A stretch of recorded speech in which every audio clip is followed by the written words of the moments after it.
got a story for us this morning saying that of all but 10 NHS trusts are failing miserably on their bid to try and reduce waiting times. Tell us about it. Yeah, well, absolutely. So we've done some analysis today which shows that the waiting time targets are being missed pretty much across the board in the National Health Service. And what that means is, for your listeners, if you're waiting for a hip replacement or a knee replacement or a hernia operation, you're waiting longer and longer than you're supposed to. Some of your listeners might be getting ready to try and get a GP appointment when the phone line's open at 8 o'clock. Of course, we all know that they'll be left on the phone for ages and ages trying to get through. And some of your listeners, if they want to see an NHS dentist, well, you can't see an NHS dentist for love nor money these days. And I would argue this is the consequence of 14 years of Conservative failure in the NHS. It's why Labour have said, let's tax the super wealthy non-DOMs properly and use the proceeds from that to deliver 2 million more appointments in our NHS, more dentistry appointments, more mental health appointments, and more appointments so people can get their hips and knees and cataracts and hernias and all the other procedures that people are waiting for done in a more timely fashion. Yes. I mean, there is an argument, I suppose, that there's plenty of money going into the system, but perhaps it's not being spent properly, because I think there's more, the Tories will say, there's more money going into the NHS now than at any other time in its entire history.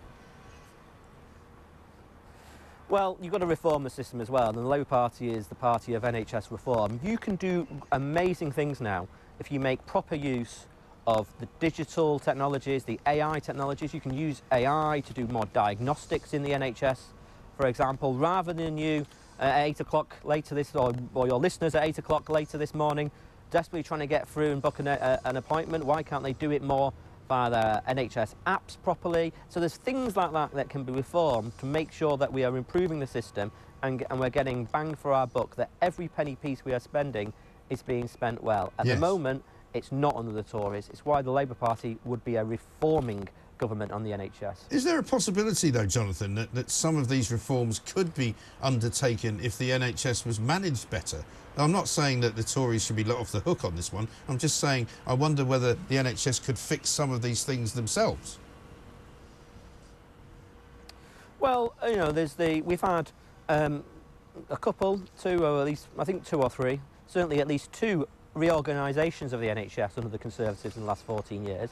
Hasn't worked. It's actually made the running of the NHS, if you like, less efficient, in my view. So you've got to look at yes, of course, you've always got to think about the ways in which you can improve management structures. Of course you can. Of course you have. But in the end, look, you know, you can really make advances with technology.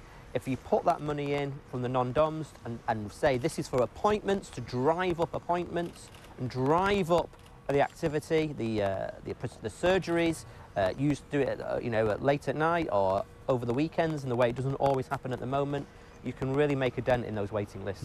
Yeah, and I think everybody would certainly welcome that. But there's a fascinating report this morning on front page of the Daily Express, other papers have got it as well, Centre for Policy Studies, about the immigration reality in this country, something I've been talking about for a long time. The health and care visa route, apparently, that was designed for 6,000 people a year, has hit something like 146,000 people coming in to work. But more importantly, they've brought 203,000 adults and children dependents with them, and I often wonder whether the numbers of people that have been coming into this country since you guys were last in charge has also had an impact on the waiting lists. You know, there's a lot more people in this country now than there were then. Well, I've not seen the report yet. I've not had time to read the Daily Express. I'll obviously read it probably after this interview, when I've got a bit of space between my next one. I'll have a coffee and I'll have a flick through the Daily Express. But here's a broader point I want to make.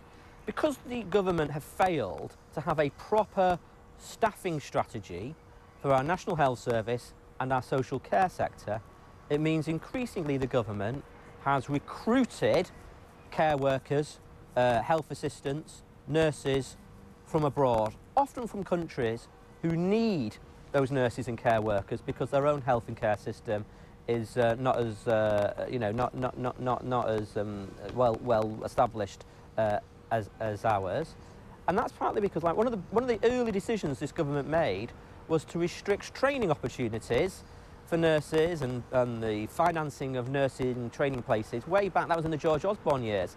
So that meant the NHS and the care sector increasingly turned to international recruitment. So unless you have a proper workforce plan, which my colleague Wes Streeting has talked about, you're going to be taking labour from abroad. But the truth is, internationally, there's actually a shortage of nurses as well. So this is not sustainable. You need to have a proper workforce plan for your National Health Service. And I want young people, I represent Leicester, I want young people in Leicester who are listening to me this morning, I want them to have a career in the NHS.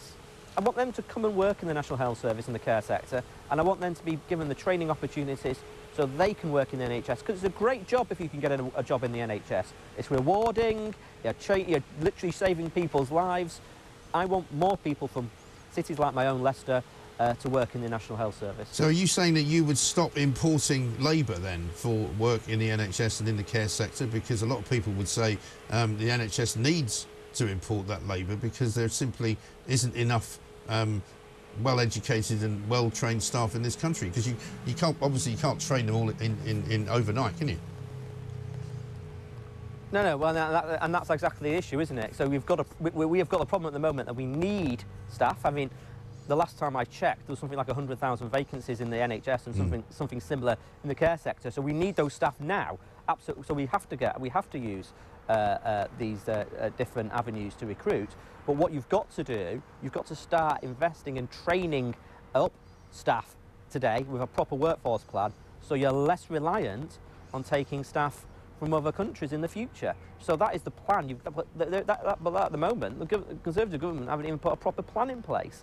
So that's why the NHS and the care sector is so reliant on this international recruitment. Well, hang on a minute. The Tories keep saying they're the only ones that have got a plan. I'm not sure what the plan is, but they keep talking about it.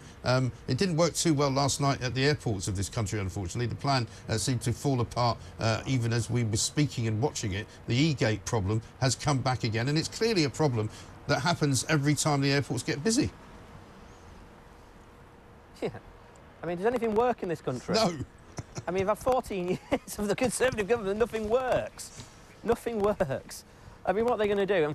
I mean, look, it's just typical, isn't it, of the Conservatives? That doesn't work, you know, there'll be something else that doesn't work tomorrow. I mean, it's like everything's falling apart, isn't it, under the Tories? Yeah, but the trouble is, if you don't fix it, you'll get blamed for it the next time it happens, which will be this time next year. Well, we'll see what happens in a general election. Are you saying Labour's going to win? Is that what your bet is? I would say so, yeah. I don't think there's any chance that the Tories are going to win this election coming up. And I mean, it's a matter of how much they win it by. I know you've been told not to be complacent and you don't want to look as if you know you're going to win, but you're smiling, so you know you're going to win. Well, I mean, look, I think this next general election is a real contest. I really do. I mean, I know the Tories got hammered last week, but it's a real contest. And the next general election, people have got a big choice between whether you want to go with 5 more years of Rishi Sunak and all the failure, all the chaos, and their plan for a big £46 billion cut, which will see pensioners paying more in tax, or people want to say it's time for change and go for Labour's plan to fix the NHS, to build houses so our young people can get on the housing ladder, or to invest in our schools so every child has got access to a breakfast club at every school. There is a big contest at the next general election.